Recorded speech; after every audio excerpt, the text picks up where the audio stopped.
Keep on.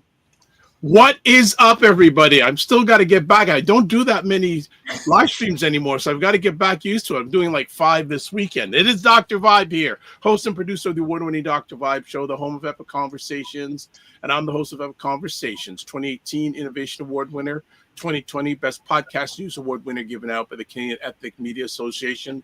I also co-host and co-produce the only online show in the world for dads, fathers, and male caregivers that is sponsored by Dove Men Plus Care. And being part of that team, have reached out directly and indirectly to over 400,000 dads, fathers, and male caregivers around the world. Good morning, Ryan. Good morning, Chezu. Hey, good day, sir. Always good to see you. And for those that may have forgotten who I am, because it's been a whole week, my name is Ryan Knight, one of the co-founders of the Afro-Caribbean Business Network. We support entrepreneurs of African and Caribbean heritage, really to figure out what stage their business is in, and then help them create a strategy to grow their companies exponentially. And I am an entrepreneur myself. I run a company called Detailing Nights. So we provide mobile, waterless car cleaning, and we are hiring. So tonight, Friday, April the 25th at 6:30, we are doing an info session for the different job positions that we have. So if you know anybody looking for a job this summer, please invite them to our info session. And Chesu, I'll pass it to you. Oh, wow. Like, I love all the exciting intros. Like, I wish I had one prepared for myself like that. We'll use the Dr. Fraser formula. We'll get it structured for you. He always teaches us how to pitch ourselves. That's the one thing I take away. What? So it's all the creative brain behind it is Dr. Vibe? Dr. George Fraser. Oh, I see. I see. He was the keynote at the symposium. But actually, it's on our, what's it called? Facebook too. I'm going to find that. Yeah. You have to structure it. I know. Go ahead. Go ahead. Someone needs to teach me back. I can. Yeah. I can. Yes, please. What's been going on in everyone's world? It's been a while, like, since we've all been together. What's been going on this week? Chezu, you have been with us for at least a week or so. It's up probably a week. More than that, at least more than that, because we didn't broadcast on Good Friday. Easter Monday, we had myself, Ryan, and Cesar, and Chezu was upset because she wasn't on with Cesar. Yeah. But we'll get him back. We'll get him back. So what's going on with everybody? It seems like a minute. You see, I'm still sort of getting my ducks in a row back in regards to live streams. Some little but what's been going on, everybody? I'll let Ryan go first on that one. You know, this week has been pretty interesting with trying to get ready for hiring. There's a couple schools that we're working with to do like entrepreneur projects. So with Detailing Nights, we do it like an entrepreneur program where we teach like the benefits of entrepreneurship, but then we actually do a project. So the project is the car wash fundraiser. So we have some, I think there's a grade 8 class, there's a high school. I need my car wash. Bring it through. Bring it through. What's the date? What's the date? Yeah, it's going to be in June. So okay. I'll let you know the date. Okay. All right, because people are saying, you need your car wash. You need to say, I'm waiting for Ryan. I'm waiting for DK. I'm waiting for DK.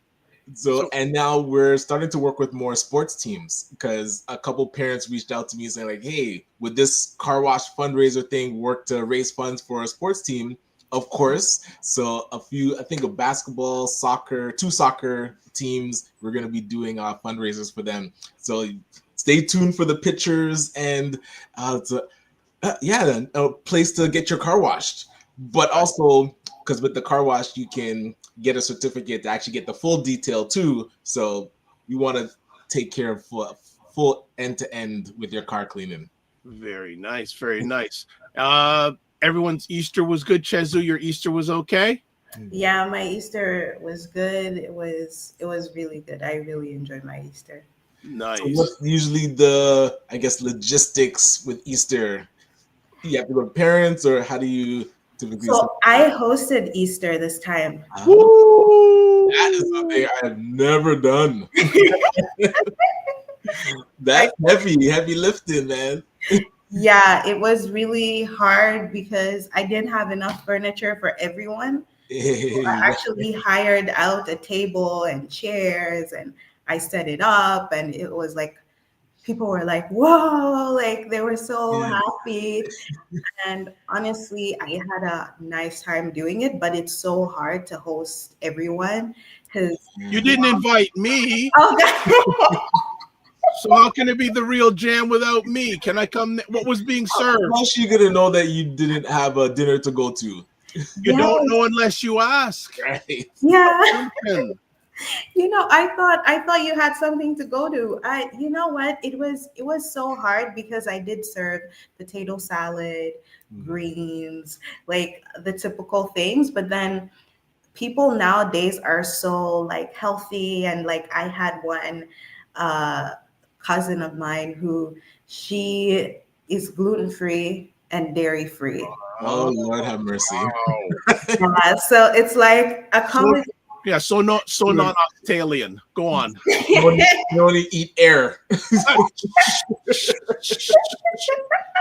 Oh my gosh.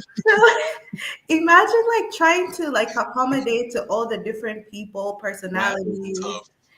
dietary restrictions. Like it was really hard. So I think the hardest thing with hosting is not everyone is going to leave completely happy, and you have to be okay with that. Welcome to real life. Listen, my parents, it's like they cook what they cook and you eat what you eat. Like if you can't eat and you can't find something to eat, yeah, it's tough luck, man. Oh, There ain't no a la carte like requests. Like, can I request a gluten-free version, please? Nah.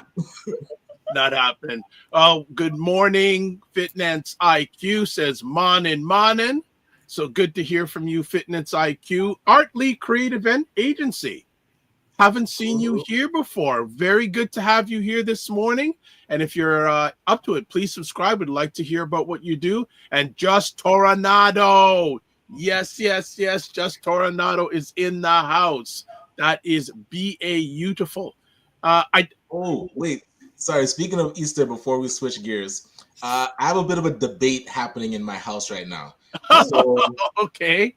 with Easter bun, the ends of the bun, is that used for a sandwich or is that garbage? Like, do we eat the ends of the bun or do you throw it out?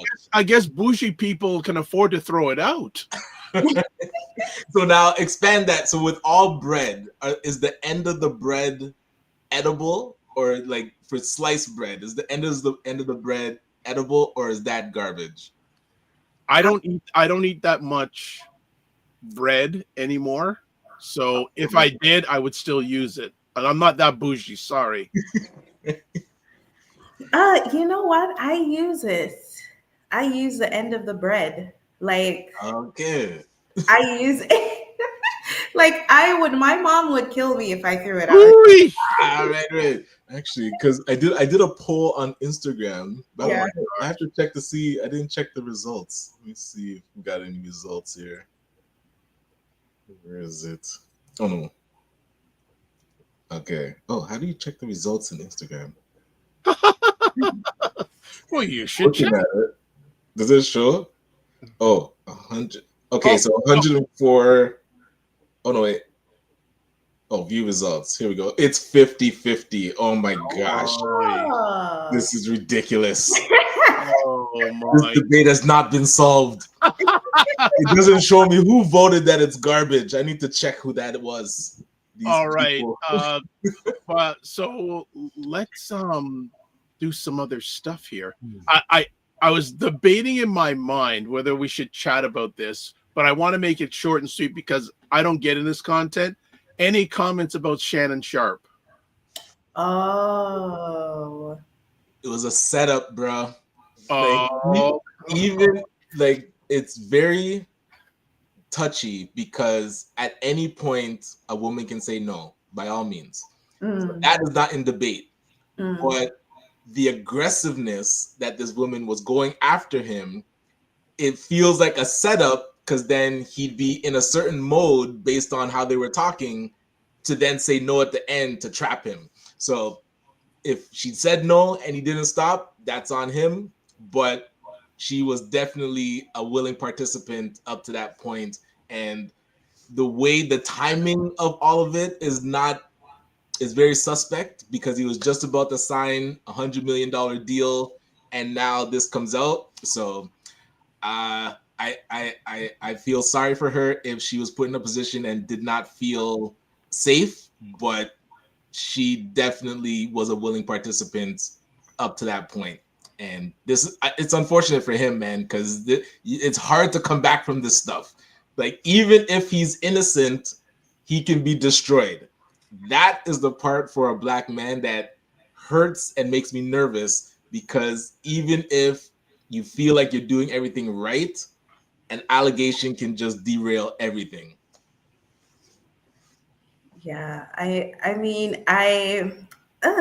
this is a really hard one because my issue was he's older and he's much older and he's messing around with a 19-year-old. That to me was already a problem because he's a successful black man who has a lot to lose. So yes. Okay. And a lot of our elders would say, never mess around with someone who has nothing to lose. What was the upside? Just a piece of ass? Like, you must be able to look past. Like, this is a total landmine. Everything about it. You meet her at the gym. She's super aggressive. Like, she has nothing to lose, just like you said, Chesu. And this guy, the rise of Shannon Sharpe over the last year has been like meteoric. I don't know any other personality that has grown so much in such a short time. I don't know if that got to his head where he felt like he was untouchable. He went back into like the jock mode, like when he was probably a football player coming up and, you're chasing girls. His head went right back to that space. Like, okay, we gotta go to break. But I'll just add a little bit, bro. You're 55 years old, messing with a 19-year-old, bro. You've had allegations against you before, bro. Let's call it real. If you are a black man, especially a black man who is in spotlight, you gotta be careful, bro.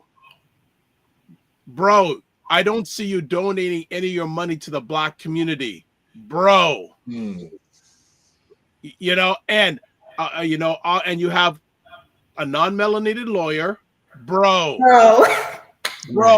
You are offering this lady $10 million. If you felt you were innocent, why are you offering her $10 million? You can't. Bro, okay, let's leave it at that because we could chat about. And notice we're not even talking. There's an election on Monday, by the way. Oh, yeah. Yes.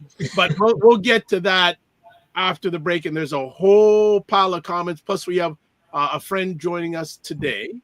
So we're going to take a quick break and we'll get on to some real important subjects in the world. Well, no, that one is too, because there's a lot of, maybe, I don't know when you're going to, between that and 47, there's so much. It's great for content creators, by the way. It's a prime time for especially melanated content creators. We got so much we can chat about. It's so much fun. But let's go to a break and we'll be right back. Five Blacks Restaurant Week, an amazing week, a flavorful week. We are eating good. It's a national campaign created to promote Black-owned Canadian cuisine, food trucks, pop-up kitchens, and chefs. Go out, taste the food, enjoy it, and get to know us and to get to know our culture. Puts the spotlight on Black-owned dining establishments right across the country, not just here.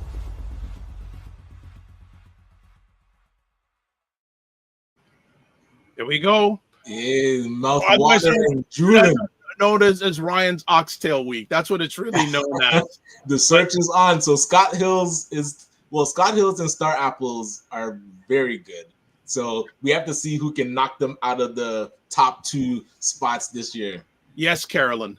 I need to head to Stacy's.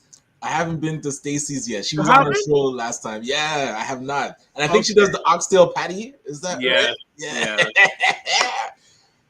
Book it. All right, let's get to comments. We got a pile of comments coming out here. So first off, we've got Art Lee, creative agent, says no bun gets wasted. Hey. The food plane. Good morning, Dr. Vibe, DS here. Hello, Ryan and Chezu. Fitness IQ says wouldn't be a setup if whom listened to Monique. The food plane said yes. The food plane says I'm all in for the end piece of the bread, and he's a culinary guy. Fitness IQ Cam says wouldn't be up to him. Listen to Monique and Dr. Umar. Valid. Yes. Fitness IQ says nasty work. Art Lee, creative agency, says Shannon funneled the bag. He should not be dating a woman that young. Food plane says this is just my opinion. Well, we know that. If it's not illegal, some people like older men, some younger. That's their business. As 19 is not illegal, even it makes no sense. It made sense to them. A lot of research says that many women like dating older guys because of stability. Not just saying.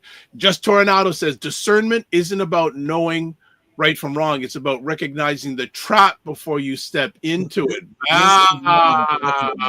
There's no upside for him. Chezu nailed it. It's like, what was the benefit for him other than the intimacy with this woman?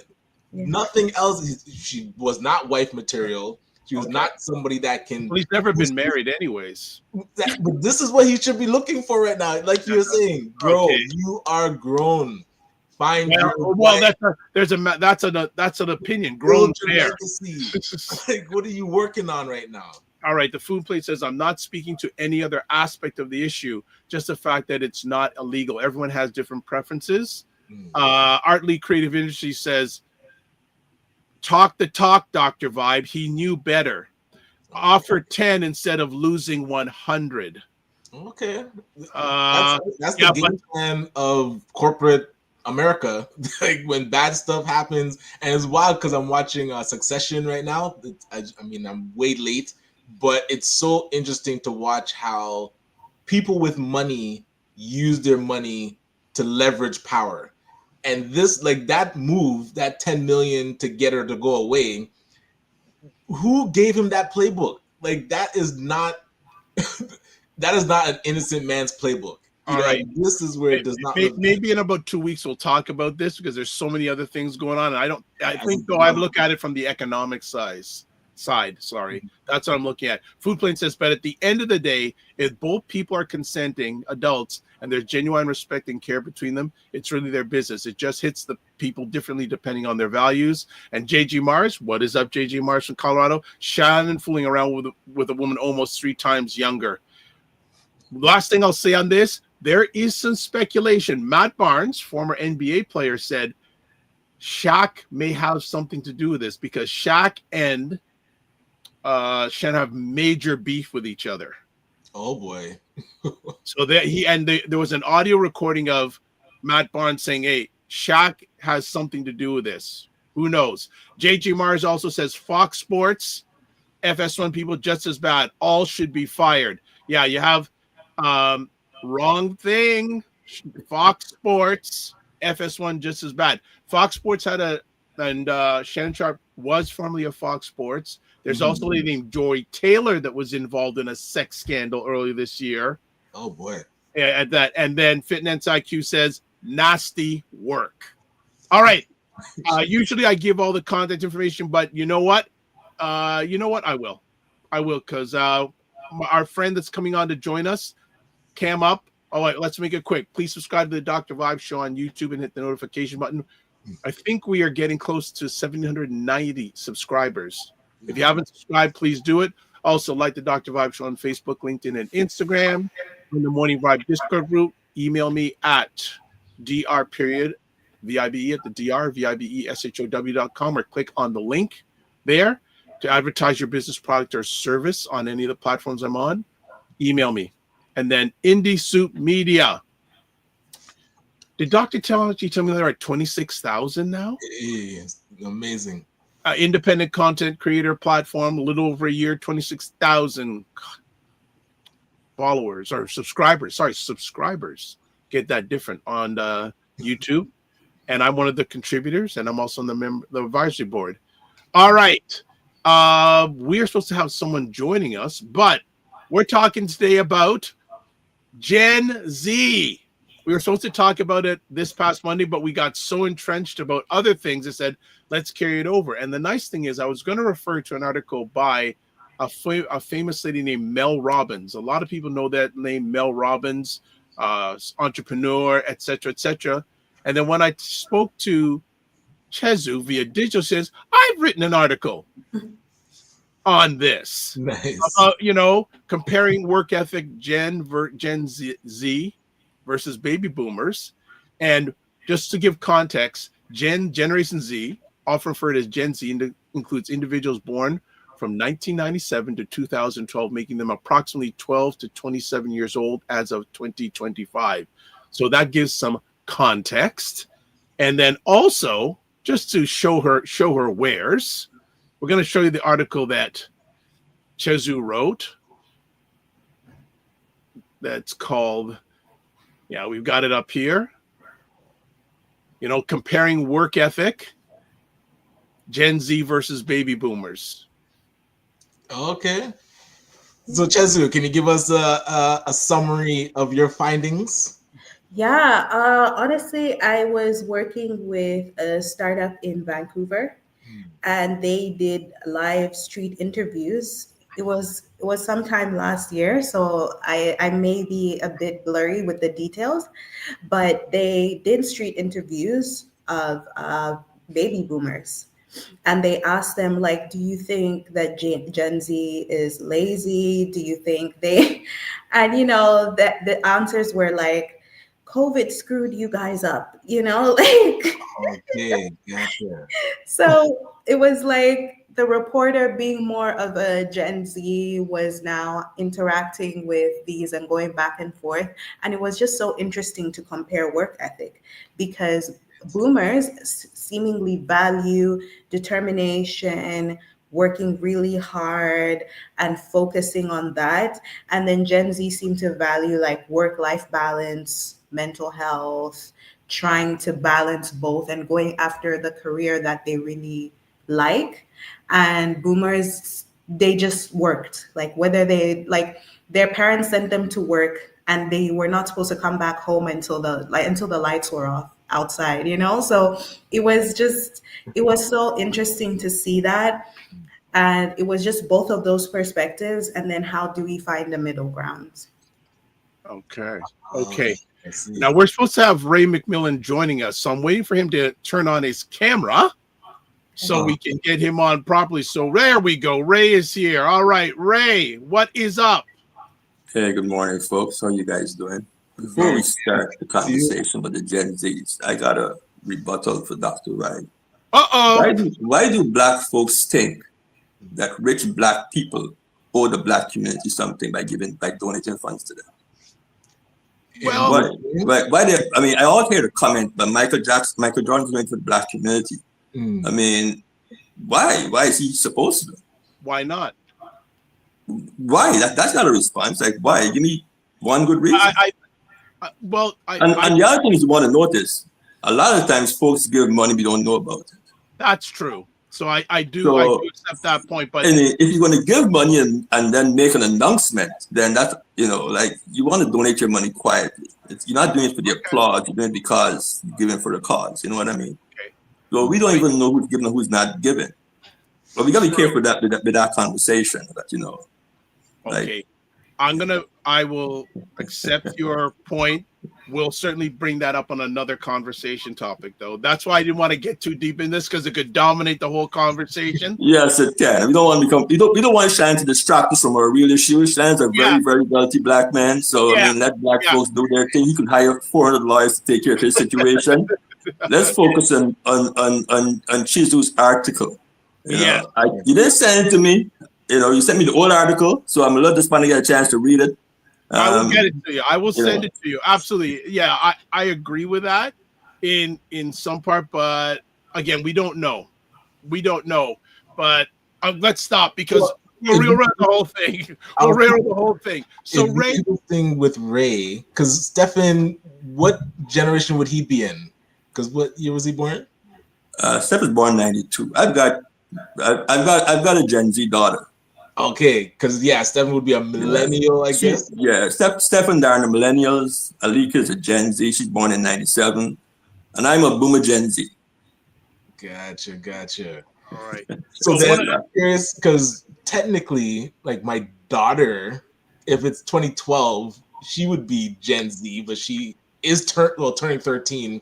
So her work ethic I can't really speak to, but like I've seen Stefan and he's like diligent, but he's a millennial. So now, have you seen differences between your daughter and your son? No, because I think a lot of how we function is how we are socialized in our home environments. So I mean, I don't function like a baby boomer, and I was born in '64. So I think I don't like. I know we have these new titles in recent years, but I think a lot has to do with, the way you were socialized, your life experiences, and who's around you, right? So, when I go many places, my interests are different than a lot of people who are my age. Right. I also function, I think, in a lot younger mindset. Most people my age are, doing geriatric stuff. Gotcha. I don't do a lot of geriatric stuff. I don't wear walking shoes. Yes. The perspective, you know what I mean? Yeah. So right. I think it has a lot to do. But my daughter is very, very focused. There's nothing lazy about her generation. They don't have the same level of loyalty. It's a different world, right? The boomers came into a period, most of our parents were born during the Second World War, sorry. The parents saw significant challenges, with shortages around the world as a result of the war. So we were raised by people who taught us to be, very conscious of what we do, because, the fear of that global issue was always in their mindset, right? We had global shortages. We had the bombing of the UK during the Second World War. So if those persons raised you, then you were raised with a degree of, I don't want to say fear, but with a degree of awareness that things can change very quickly, right? Gen Zs were raised in a whole different reality. The internet became public in 1992. So, I was already in my late 20s. My daughter had access to online content from the day she was born. Right. I didn't. So, simple stuff like, where do you want to go for your birthday? You go online and you Google that stuff. Yes. Right. While for us, it's different. So there's just many differences between the two generations that make it very, very, I think, unreasonable to make the comparisons. In my opinion. Right. I just want to jump in a few things. Comments are going like crazy. So producer, follow with me here. The food plane says that stereotype about Gen Z being lazy is pretty oversimplified and honestly kind of unfair. Every generation gets labeled something by the ones before. Boomers were called sellouts. Gen X was called Gen X was called apathetic. Millennials were labeled entitled. Now it's Gen Z's turn under the microscope. And he continues, but when you actually look at Gen Z, they're hustling in their own way. A lot are juggling multiple side gigs, freelancing, or building online brands. The food plane has a lot to say on this one. Many are vocal about not wanting to burn out for low pay, which gets misread as laziness instead of setting boundaries. Food plane's serious. They're also navigating a world with insane costs of living, climate anxiety, and job markets that demand experience for entry-level work. And he says, my pleasure. Stefan McMillan's in the house, says, great question, Ryan. I would like to think I am diligent. Smile emoji. And then also the house, Wayne Harris says, good morning to the Godfather and everybody. So we refer to Ray as the Godfather. And also, definitely a time to put it up. we're doing another live poll. So if you're watching this on the Dr. Vibe Show live right now, got a question: are Gen Zs lazy? So all you have to do in your comment section, if you're watching the Dr. Vibe Show YouTube channel, yes, no, not sure. Type one of those three answers, press enter, and we will come out of that. All right. Anyone else want to chime in? I look at Chezu's article, and I see key points. Baby boomers are strong loyalty to employers, traditional 9-to-5 work structure, believe in hard work, perseverance, and climbing the corporate ladder, and preference for in-person communication and longer job tenures. Well, Gen Z, according to the article that Chezu wrote, values flexibility, work-life balance, and mental health, be tech savvy, preferring digital communication and remote work, seek purpose-driven jobs and quicker career advancement, and be more open to job hopping and freelance gig work. And that's something that I've seen with my hiring journey is when you hire a person that's older than me, they come to work with both feet in. They're at work, they get the work done, and they're looking forward to the rest of the week. When I hire people younger than me, and especially I would say younger adults, early 20s, it's like they come to work with 1 foot in and 1 foot out. They're here, but they're thinking of something else. They do want to get paid, so they'll get the work done, but they're still, their mind is half there. And so it's like that focus of being at work and knowing that, hey, this person's paying me and I'm going to give them my full attention. I really do feel the generations before us respected that a bit more, where they're like, yo, this person's paying me, they're going to get my 100% focus. But even a younger generation, even if they're getting paid, they don't give that full focus. Just what I've seen with people that I've hired.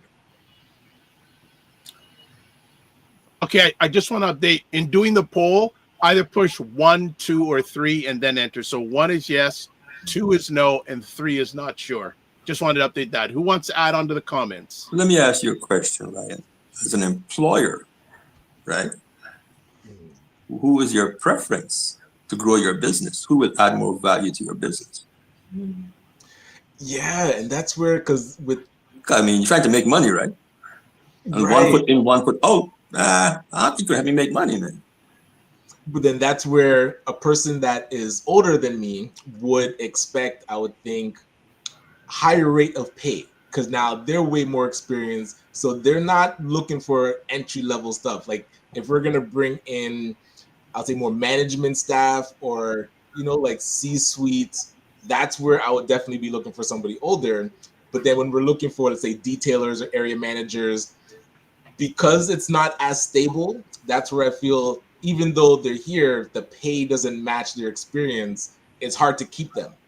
But yes, you definitely want somebody with 2 feet. Like if I could find a person that understood where the company is going and is like, you know what? I know it's a young company, it's growing, so the pay is not going to be elite yet, but I'm focused on growing it. That would be the most ideal hire. So finding that in a young person is very difficult to answer the question.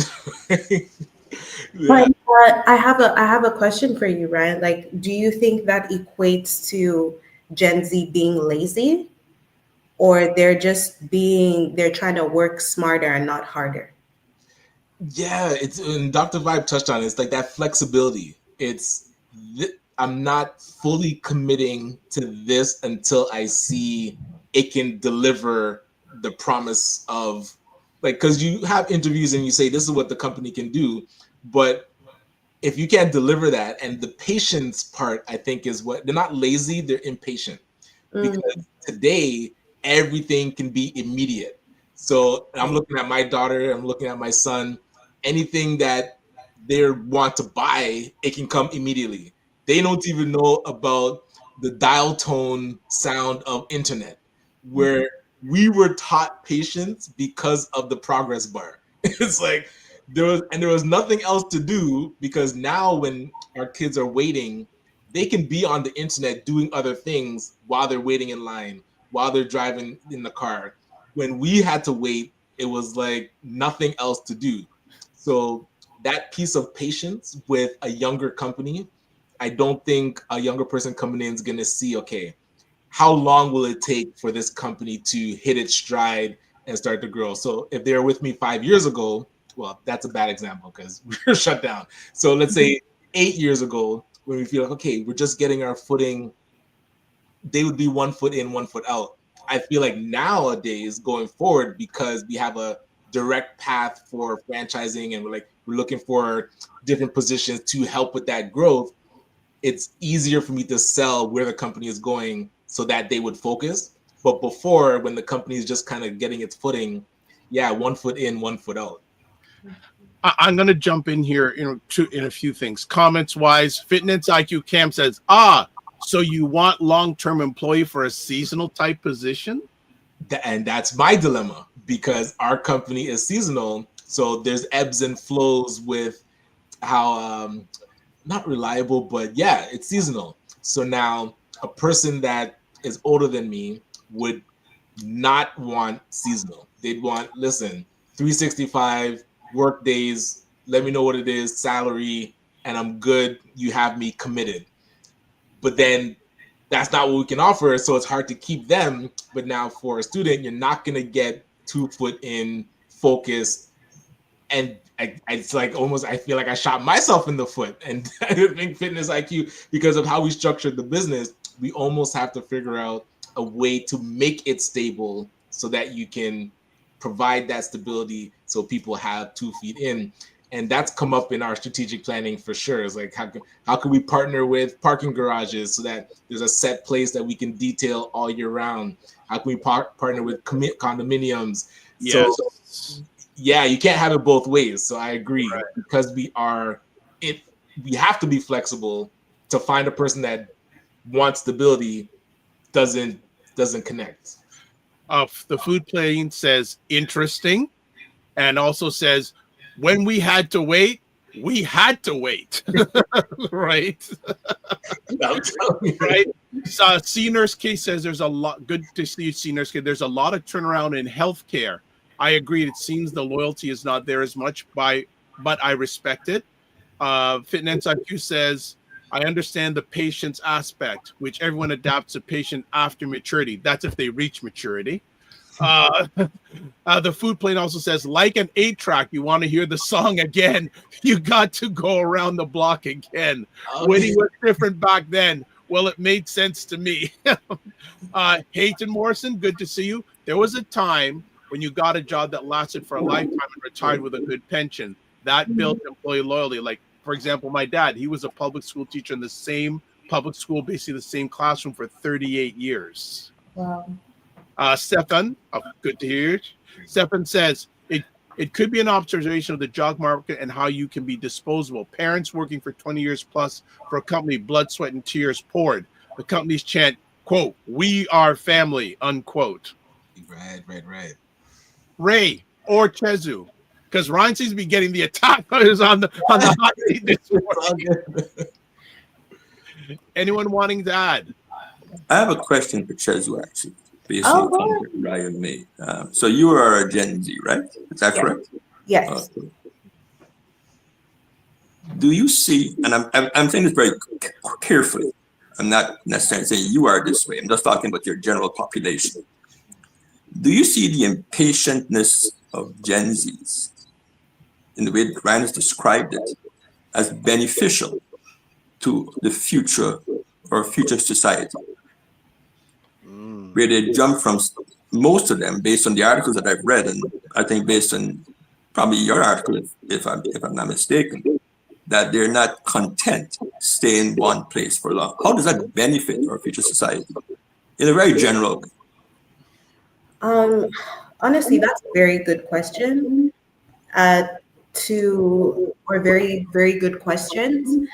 I think Gen Z, I think maybe I don't like the word impatient, but maybe I like the word overly optimistic or ambitious. Those two aren't the same thing. If you want to plug Webster or Oxford, you will see that they're not necessarily even close in meaning. But go ahead. Yeah, I think we're just overly ambitious and optimistic because we have access to the internet, TikTok, Instagram, and we're seeing people our age blow up overnight, making money off of brand deals, making money off of TikTok, making money off of doing what they love. And so I think Gen Z is in a position where they feel that my peers are doing this well. And I am working a 9 to 5 and staying loyal to a job that can easily dispose of me. So our thinking is, let me be overly optimistic. Let me not have all my eggs in one basket. Let me be a freelancer. Let me start a business. And whichever one works, it works for me. And I can have that income, that access without living a life of just being loyal to one company and then them having to dispose of me when they don't need me anymore, or when I'm not fresh blood anymore. And I think it helps for future generations because it gives us multiple skill sets. Like you meet a Gen Z and they can do a lot of things. They're knitting, they're working with brands, they're on TikTok, they write, like they're able to do so many multiple things. And one of them works really well. Some of them don't work as well, but they learn from it and they're able to build skills from that.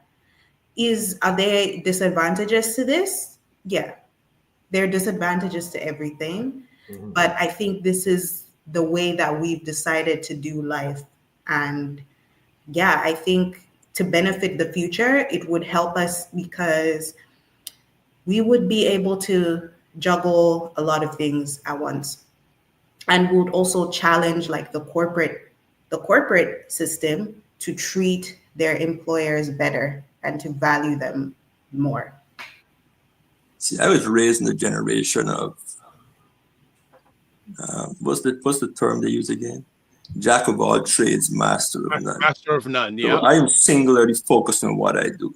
And I mean, I agree with a lot of what you said, and I understand that.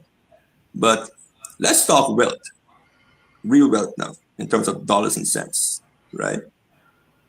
How many, in terms of millionaires and billionaires, right? How many Gen Zs are multi-millionaires based on what they see and the ability that they're seeing other people doing great things? How many of them are actually successful compared to the boomers and the generation after the boomers? Like what percentage of Gen Zs are actually really wealthy with how they've approached their life? The answer to that, I don't really know, but I also think we haven't been given enough time to see whether our approach is going to work, because the people before us are now hitting the later stages of their life. So of course their wealth has added up to millions and billions of dollars. But we as Gen Zs haven't got to our end of our lives yet to see. But you said that we are seeing success online. So what is that? How do you quantify or measure that success?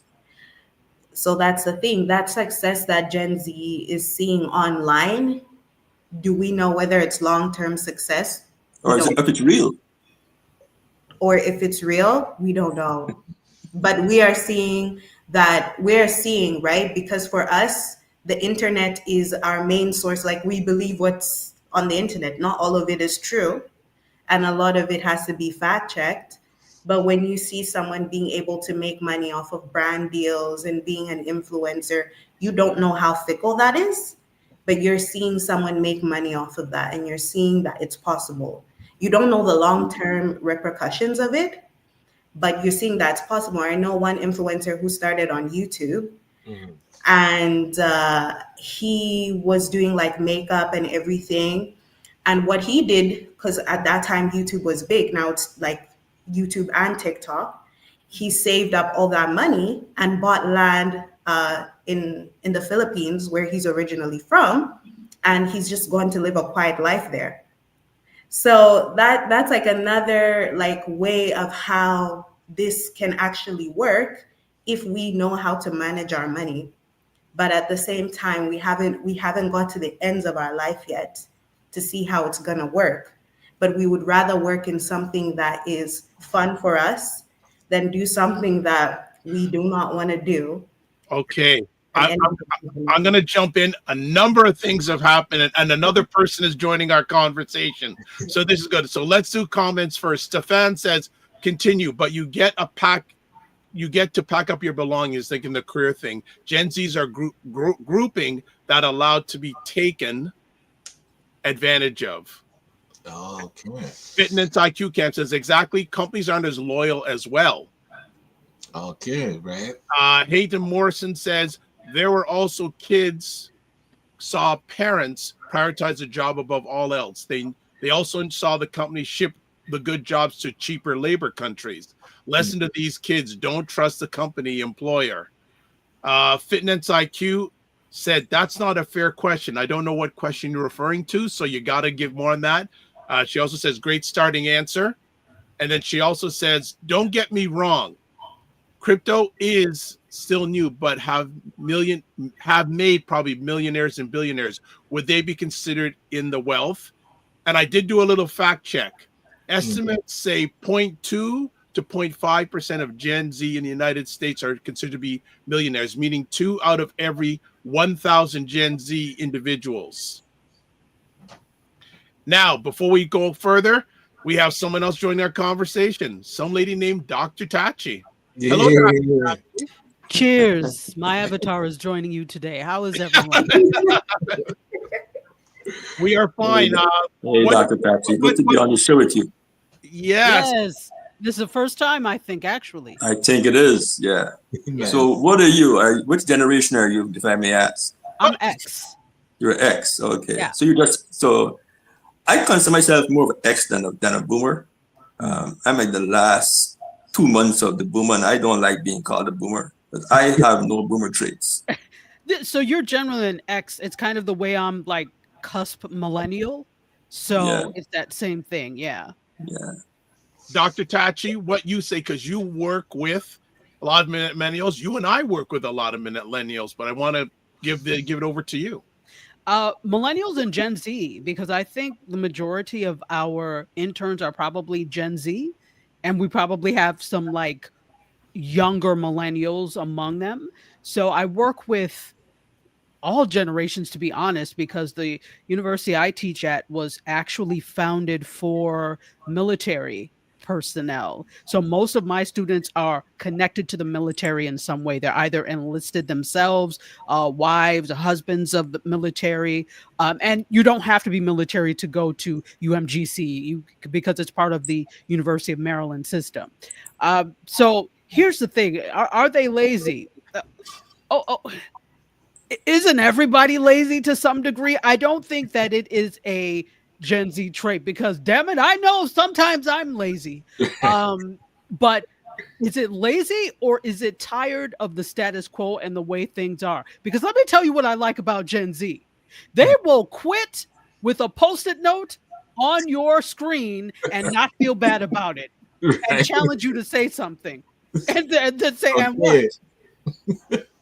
Now the other already gone. You can't say nothing. Yeah, exactly. They're gone. They're like, what? I left that job. I'm not about that life. And that's what I value, because other generations, you know, we were taught, like those of us that are like Gen X / millennial, our parents are probably like boomers, and this is the thing. I had older parents, so they were like silent generation. So they really didn't have time for the rubbish with me. So, you know, all my other friends or whatever, their parents were like boomers.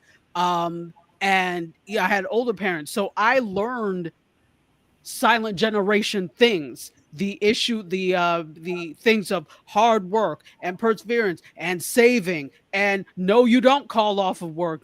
So consequently, I went to work even if I was sick. I would be like, all right. And then, you know, sometimes I would be there and it would be to the point of, okay, I can't teach because I have laryngitis now. So you know, you learn those things, and it teaches you to persevere through things. But then there's also the fact of you lack self-care because you're so concerned with the welfare of the company who doesn't give a damn about you in the first place. So I admire when Gen Z was like, oh, you want me to do what? Come in on Saturday. Not today, Satan.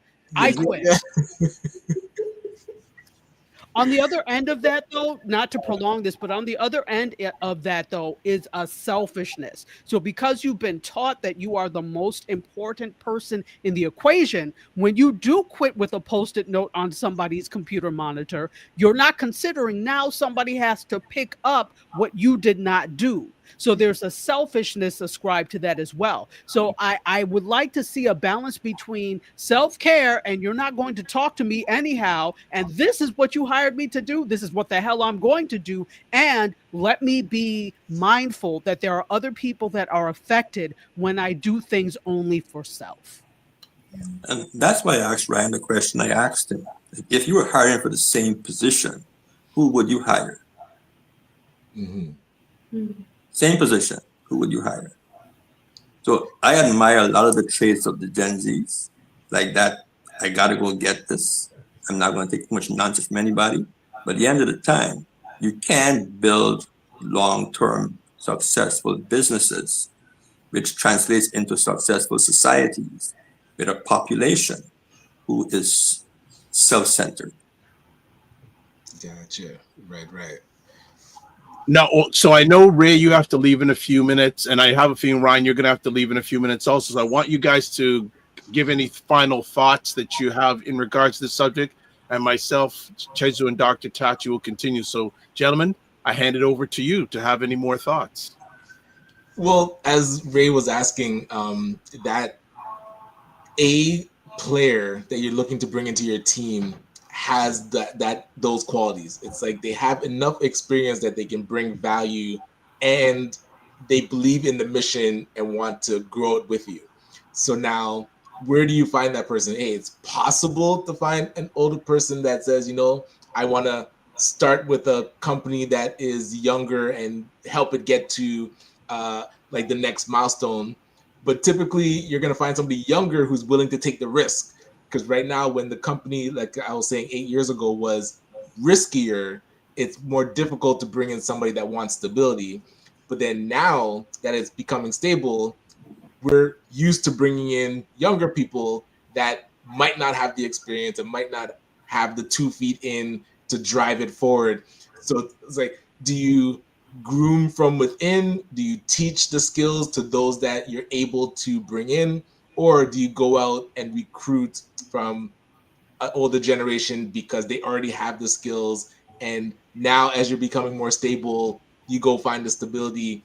And like Chesley was saying, you kind of dismiss the younger people because you're like, oh, stereotype is that they're not unflexible or wanting too flexible or are lazy or will quit with a Post-it note, and you fear because you, as a company, as an employer, you can't take that risk of a person just leaving.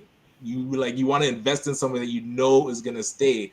So it becomes difficult to find all those qualities in any generation. So it's like you kind of have to pick your battle.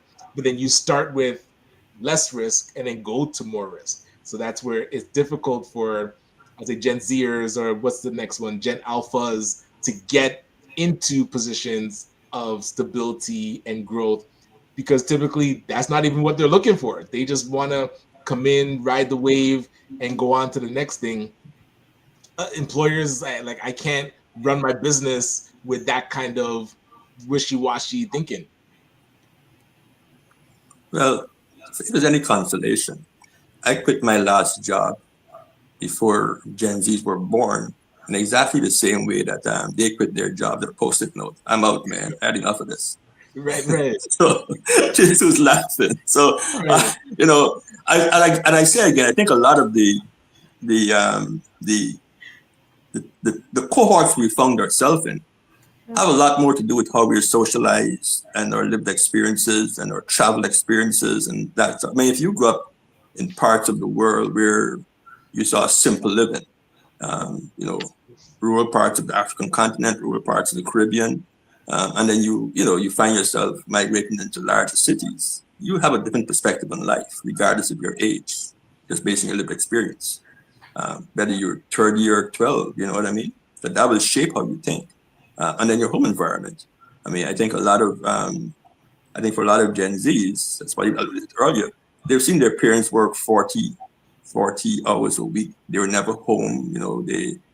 They were the microwave dinner generation, right? So both parents are now working, so they don't want to do that, and I appreciate that. Like my daughter, who is a Gen Z, like she has a corporate job, and she likes her corporate position, but she wants to get the maximum income earnings for what she thinks she's worth, and she's going to job hop till she gets those positions, right?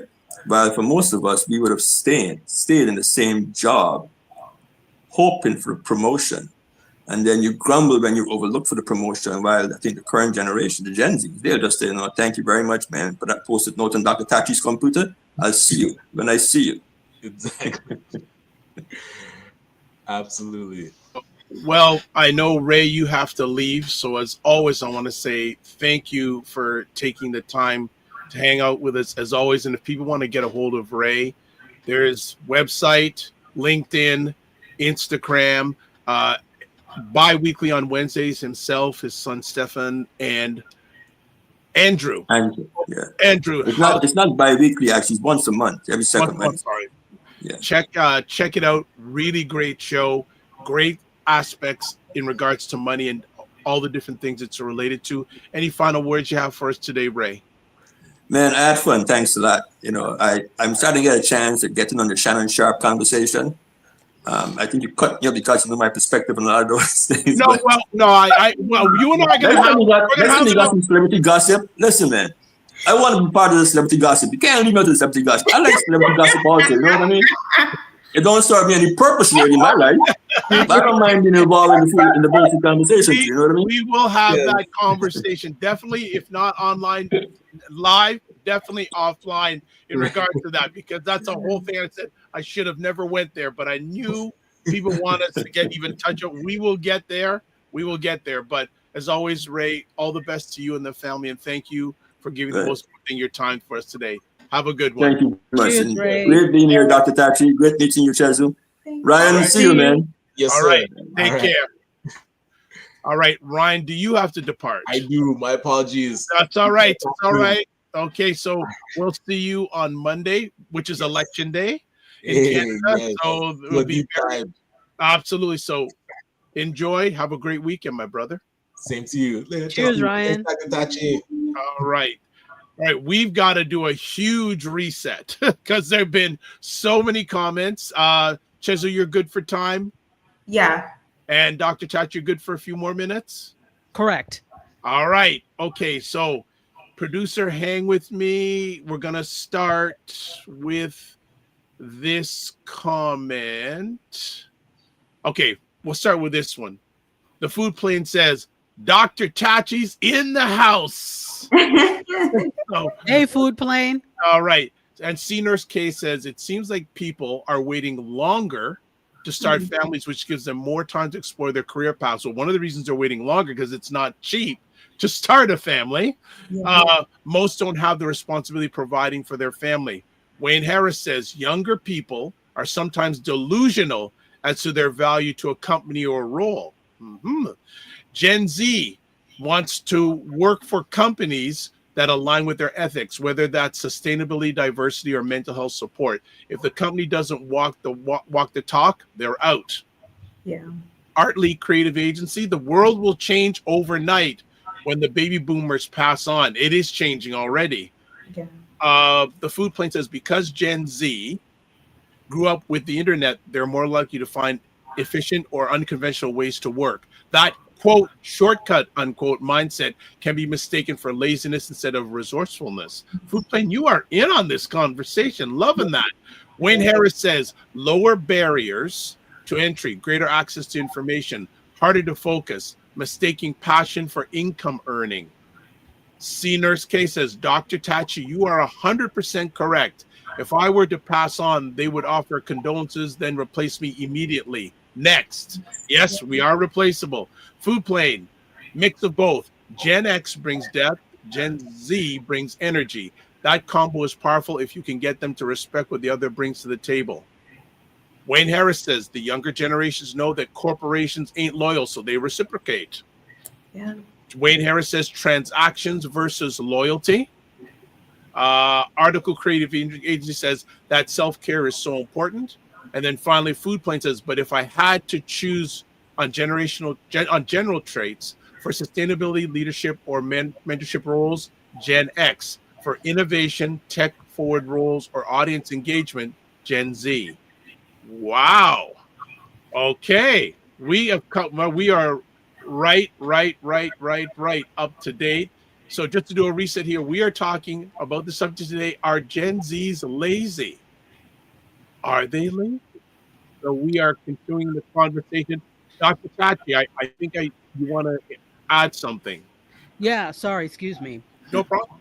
I was clearing my throat. The to Food Planes, to DS's thing, this is the interesting thing, because when we look at technology, I think most of us mean electronic technology, but every generation has grown up with technology.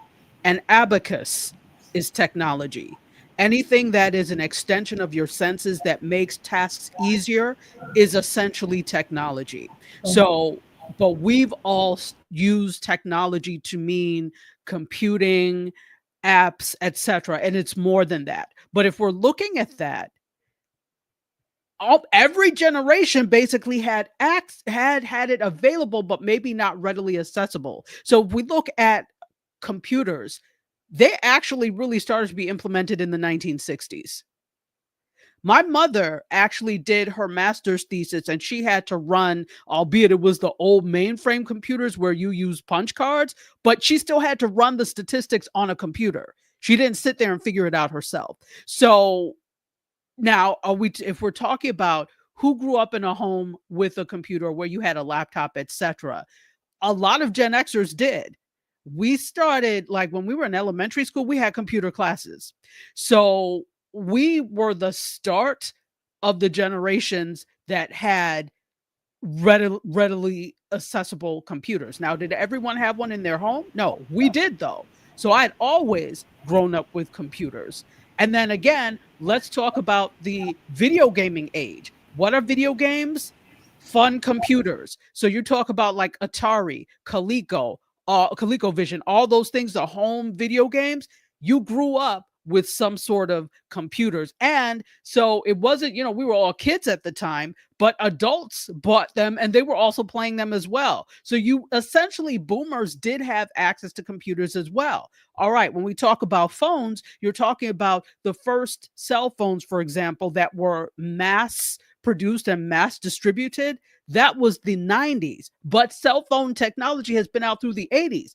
It's the expense that prevents people from having them accessible. But as things get cheap, mass produced, or they're able to be mass produced on a larger scale, that's when things come down, they get cheaper and they become accessible to the masses. So I just wanted to kind of make that delineation. So there's always been, innovation and technology in every generation, but in terms of electronic, I would say it really started to become mass with Gen X.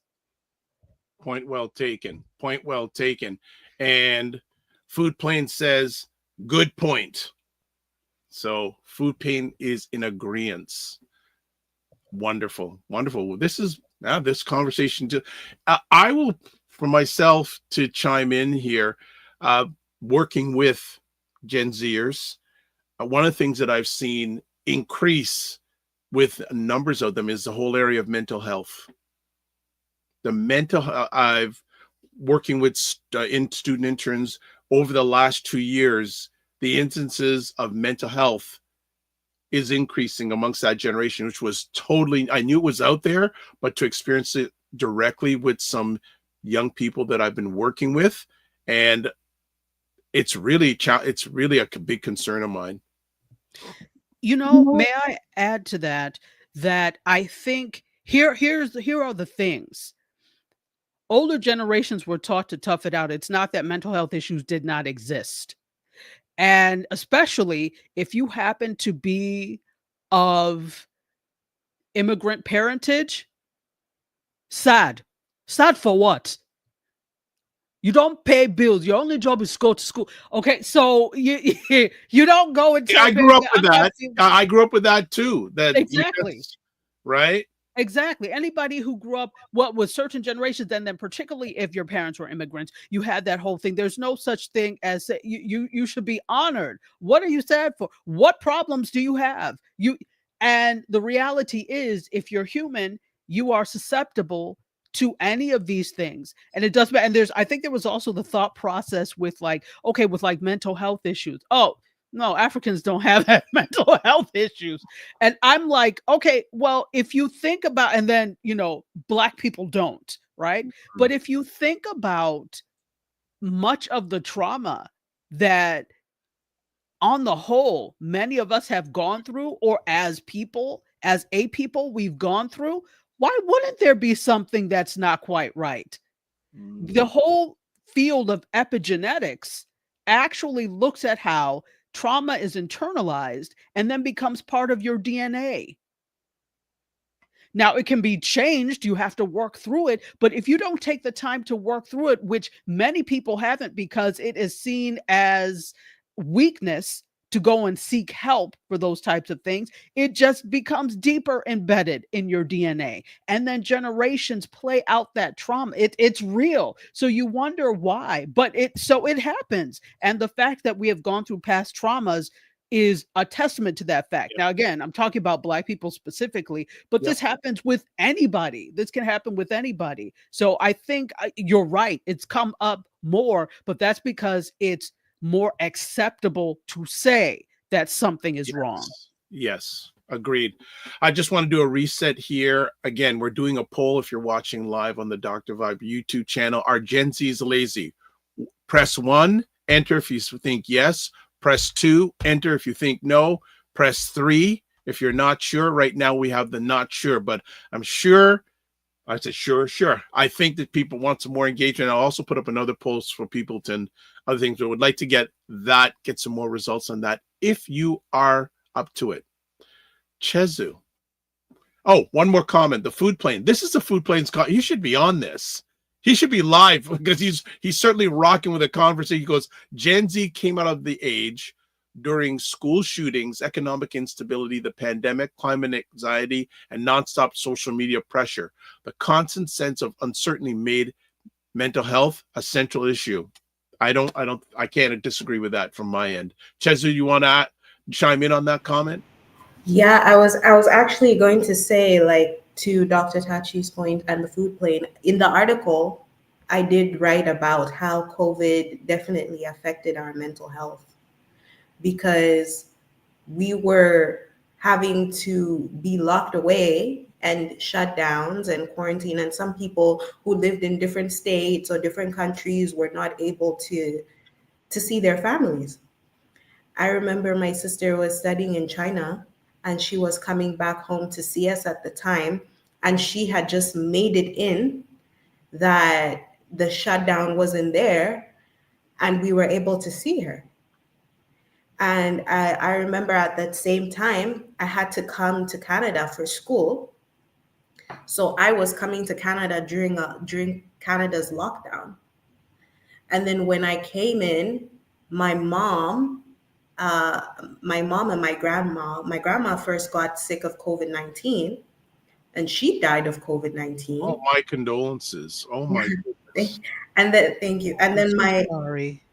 Thank you. And then my mom got COVID as well. So she was hospitalized. And then the side effect of that was that she got high blood pressure from COVID. So I don't know if anyone has ever gotten sick of COVID, but it leaves some side effects sometimes, even if you recover from it. So I completely agree with the mental health aspect. Is like, people went through losses. So it wasn't just the quarantine and the lockdown, it was people's parents died and they still had to keep going and they still had to move forward. Like my school fees were already paid in Canada. I couldn't just not go. I had to keep going and live life.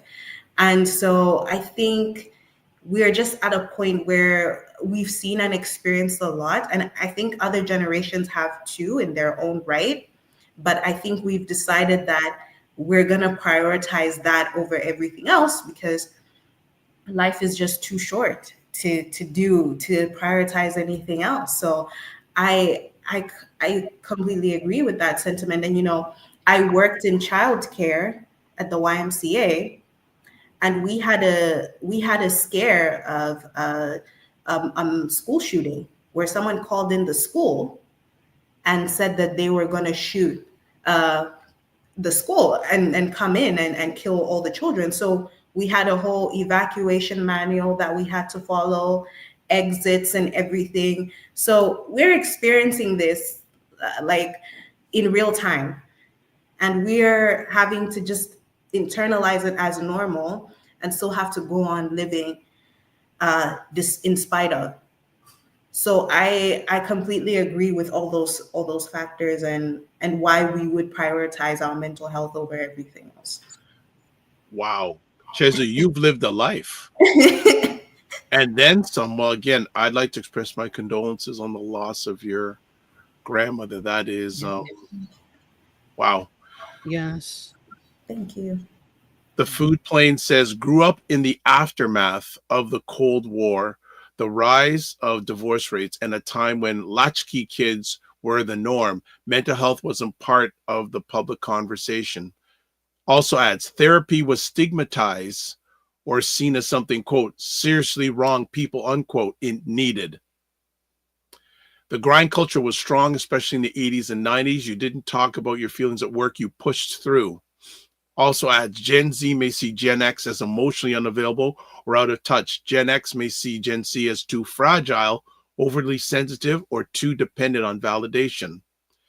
Fitness IQ gives Chezu hugs. And the food plane says, oh, wow, sorry you had to go through that, Chezu. And C Nurse K says, so sorry for your loss. As Dr. Tachi fights with her microphone. it fell over. I'm sorry. It's okay. It's okay. No worries. Look who just jumped in. Magoo, good morning, everyone, he says. He finally jumped in. Magoo, what's been going on? I know when Chezu's on, you're here. Are you a Gen Xer? Are you a Gen Xer, Magoo? And also, are Gen Xers lazy? Are they? You mean Gen Z? Gen Z. Sorry, Gen Z. Gen Z. Are they lazy? Other comments either one of you want to add? This has been an incredible conversation. Incredible conversation. Yeah, I really love all of the food plane's comments. They're really spot on, very, very poignant.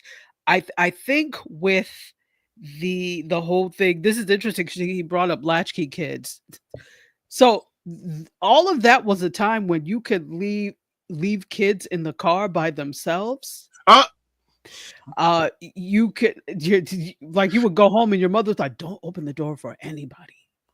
So you would just be at, somebody called as the phone and you have to say, yeah, no, sorry, they're not available right now. You don't tell people they're not home because there was that whole kidnappings were big back then. So that was a whole thing and everybody was trying to avoid that. So it just made me think about all of those things. So if people see Gen Xers as unavailable, which would also include like younger millennials as well, that's because you had to be devoid of emotion. And God forbid you grew up in a city like New York City where you still had to like show that you couldn't show weakness or whatever in New York. So God forbid that. So that kind of formulates your existence as an adult and the way you behave and how you I remember you try to be aware of the fact that not everybody does things the way you do. But I remember when one of my students had said something. This was a few years ago, and I was like, "Well, just fill out the form." Well, I don't know how to. You don't know how to fill out this form. I was appalled. But it occurred to me that that's something that their parents had done. I didn't ask my mother to do anything for me unless I really 100% needed her help, because for Gen Xers and younger millennials, that's seen as, oh, you are burdening me with things that you should already know. So we ended up being a lot more high context because they didn't explain things to us. You figured it out. But because of that, that's where you saw you may not have felt that great with it. And so you over explained to your older millennial younger millennial and Gen Z children. And consequently, they ended up not knowing how to do anything. So it was an overcompensation because of that. Got some more comments here. C Nurse K says, I had a student during COVID and it was very traumatic. I always feel that for a generation of nurses, it started during that time. And of course, for their entire world at that time. Absolutely. Food Plane says, mic drop. Yes, so true. We've got UK Web Boy, who I know that is. I know that is our friend. Oh, why am I forgetting his name now? Oh, Leon. That's Leon, Dr. Tachi. Leon! He's watching on Twitch. He does a lot of music on Twitch. Magoo says, no, I'm very much Gen Z, Dr. Vibe. I think there's something different about my generation. I think them having grown up in a generally different social economic class compared to the previous. True. Hey, what is up, Derek? Derek T. Tuggle says, hey, Dr. Vibe, Dr. Tachi, and Chezu, good morning and condolences to Chezu. You can unmute yourself, Chezu. All right. Thank you. No problem. Drea Rich says, good morning. I am Gen X, so the aunt of Gen Xers. And if Gen Zs are considered lazy, we need to look at how they were raised. It's not all of them. Oh. I agree. I agree with that. Chezu, what do you think about that comment? Yeah, no, I do agree. I do agree. Very, very much. And of course, as Gen Zs are different, parenting is different over the years too, right? So adjusting to the world that it is now is different all the time. All the time. What, Chezu, being a Gen Zer, what are some of the biggest misconceptions you hear about Gen Zers that you feel are not true? Oh, wow. or two or three. Two or three. I think the biggest one I actually hear a lot is just us being lazy. And I don't think that's true. I don't think that is true. And another one is the fact that we're not aware of our surroundings. Like, we're self-centered. And I don't think so. I think we're a very empathetic generation. I mean, we're the generation of George Floyd and going in the streets and protesting and free Palestine. Like, we care about global issues, social issues. So I don't think we feel that the world revolves around us. And we're the generation of people, not boycotting certain brands and not going, some people have talked about, I'm not going to shop at Target anymore, like it's just, I feel like that's a big misconception. And I think the issue here is just when we focus on something and we see that thing as a global issue or of value, that's where our focus is. And we're just very stubborn about it. And I think that can come off very, very selfish in a way, but I don't think that's the intent. Okay. All right. I'm sorry. May I? You're so Nigerian. Yeah, well, it is what it is. Go ahead. I 100% agree with Chesu. I I think, though, if we look at it beyond the surface, all generations are the same. The only thing that's different is the music, the technology, etc. Because all we have to do is look at the civil rights movement. They said, "Oh, we can't sit where on the bus? Then we're not using the bus at all." So it starts with them, right? So this level of not accepting any type of treatment actually started with that act or those acts of civil disobedience. I think, though, there is difference in opportunities as well. So whereas back then there were very few things that you could do in terms, if you were, for example, a black or brown person, you were relegated to certain things. And yeah, you could protest, but then tomorrow you wouldn't have a job. So they were willing to do that. And so the stakes were higher, I think, for them, a lot higher for them. But the spirit is the same. Every generation had things that they were like, you know what? No, we're tired of this. The problem is we forget and go back to business as usual once we're thrown a little bit of carrot or green beans to forget. And then we're like, oh, everything is fine. When no, the problems are still there. They've just covered it up with a $5,000 band-aid. And once that $5,000 band-aid peels off, the problem is still there. Not to down the whole conversation, but Okay. No, Dr. Tachi says, "Hey, Derek." And Just Tornado says, "What some call, quote, lazy, unquote, is often just jealousy in disguise. Gen Z isn't avoiding work, they're redefining it. Ooh, they look for smarter, not harder. And that threatens those stuck in outdated hustle mindsets." That's good. That's really good. Absolutely. That is really one of these days we're gonna get Just Tornado on this show. We gotta find a way. Gotta find a way in regards to that. You have to make your show 6 a.m. in the morning, then she can. Yes.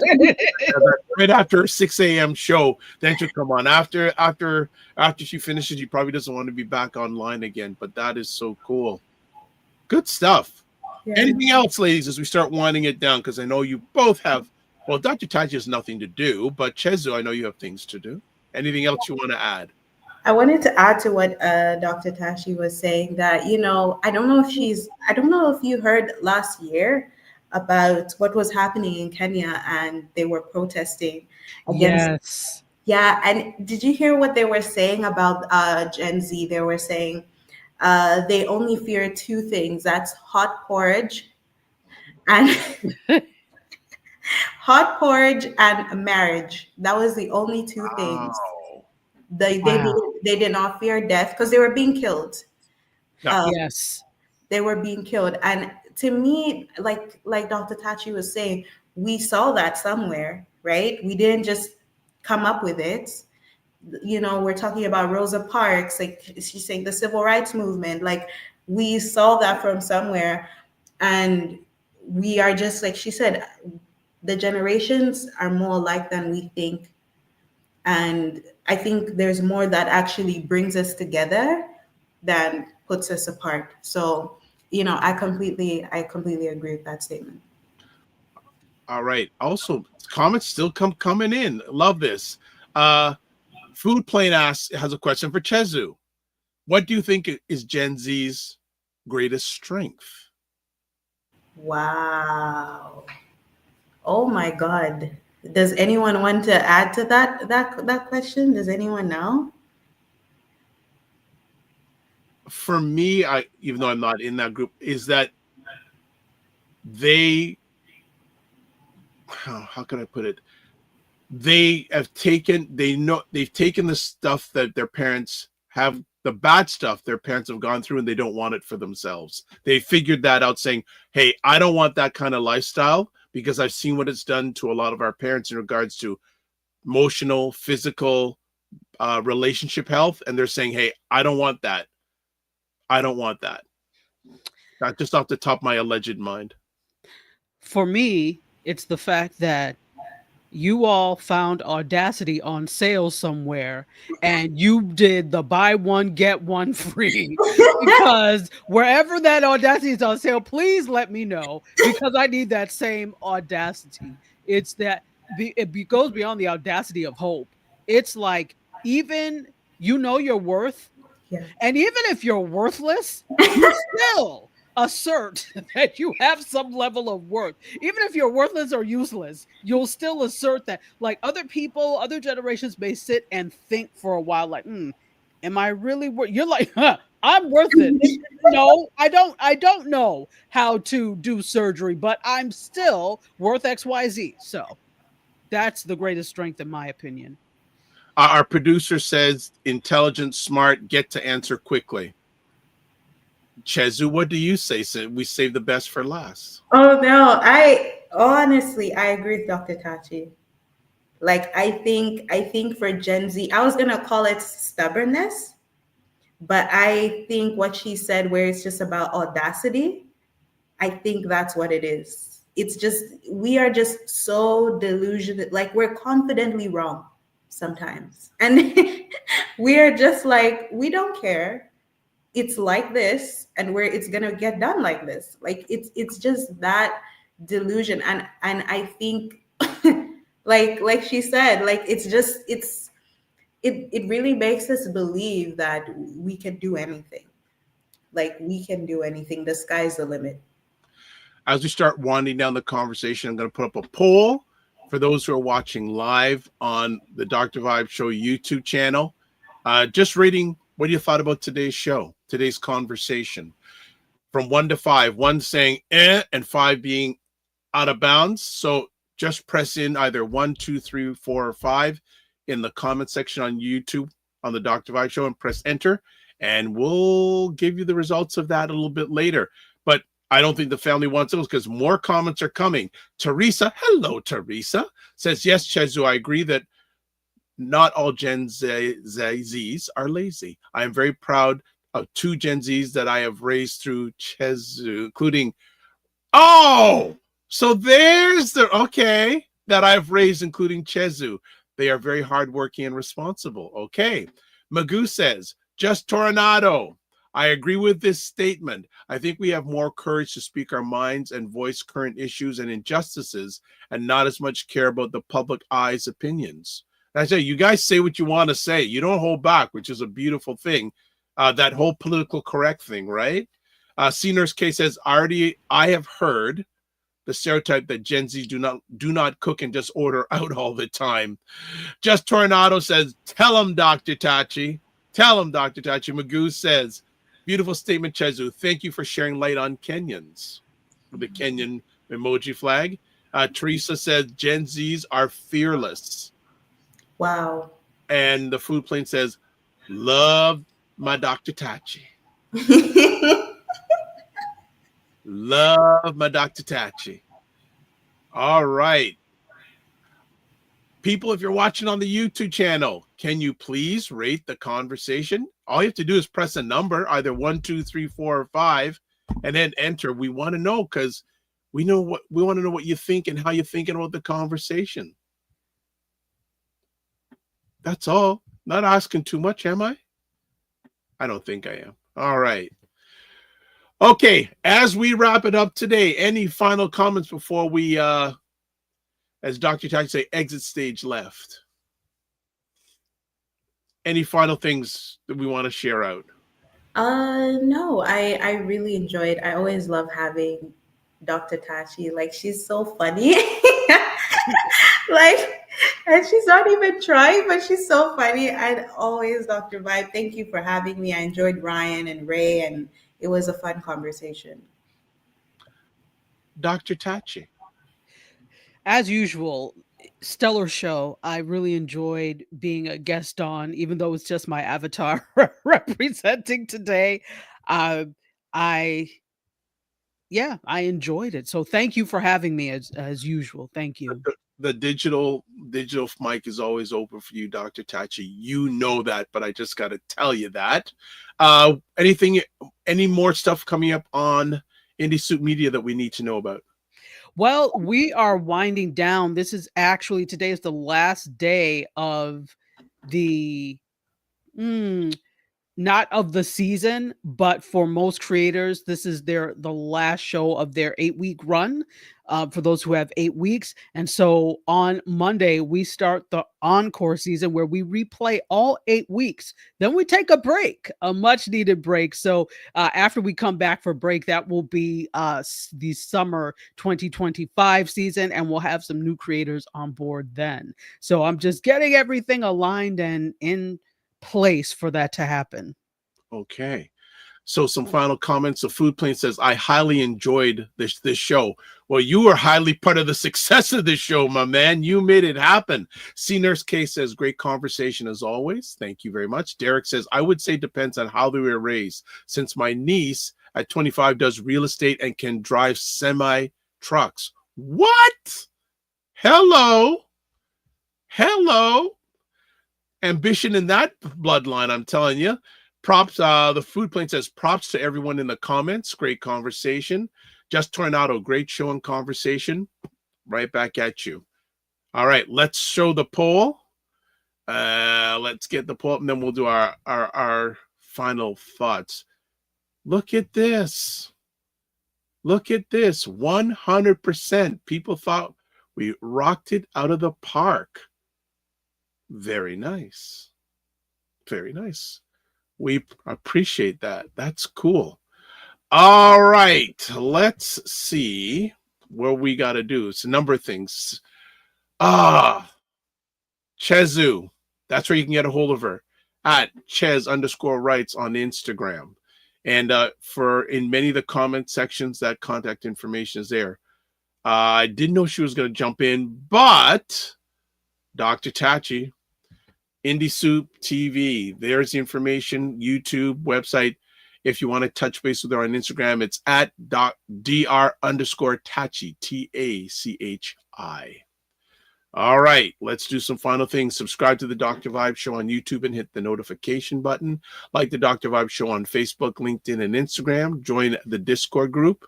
Email me at dr.vibe@vibeshow.com, or click on the link that you see on the screen, which is always in the comments section too. Advertise your business product or service on our platform. Email me dr.vibe@vibeshow.com. I'll put it up here again. That's the contact information for the McMillan Group where I was on earlier. There's the contact information for Ryan O'Neill Knight, and I always like to say KN, not N.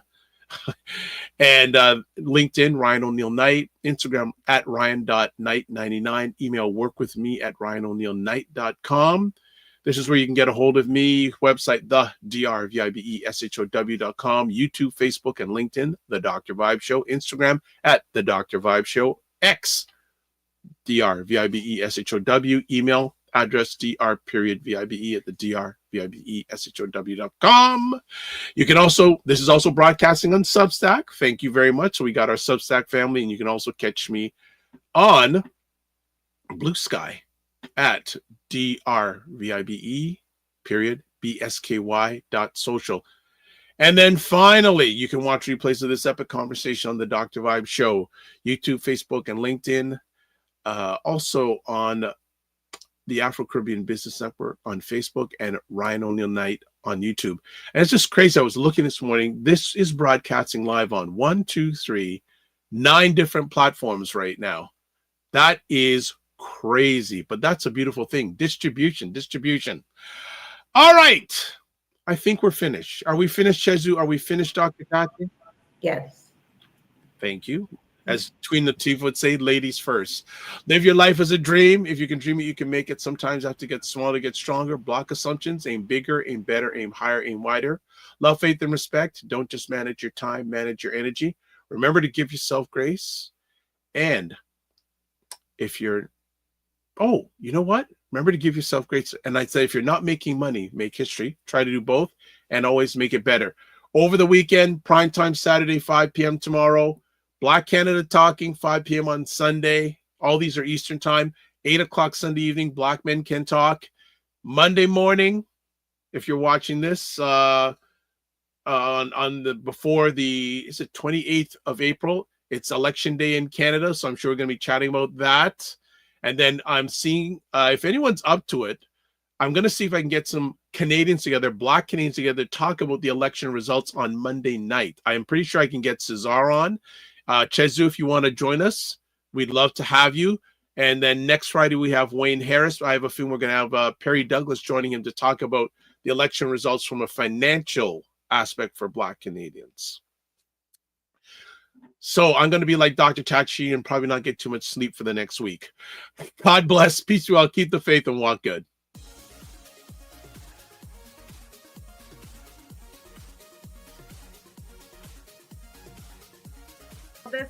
This whole thing of using your business with plant-based products, don't you think your life should reflect that too?